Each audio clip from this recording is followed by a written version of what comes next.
Banag-banag.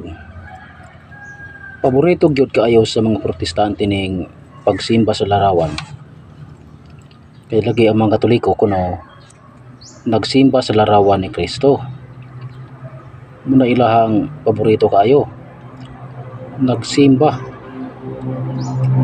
Kining mogamit ta sa pulong simba. Kinahanglan nga atoan ning tunan og ayo. Kay kung dili ta magtuon og ayo aning mogamit ta sa pulong simba, tikungkong atong kalaganis impierno. Ang pagsimba namo kang Kristo pagpakadiyos. Pero sa iyang larawan, relative worship. Pero directed to the owner of the image. Di wala may muungot sa rebulto. Kung muungot mi sa rebulto, sayop na. Pareha ng ang anak nga nakigistorya sa ginikanan ba. Pero ang gigamit niyang instrumento sa pagpagistorya sa iyang ginikanan, ang cellphone ang imong nakita.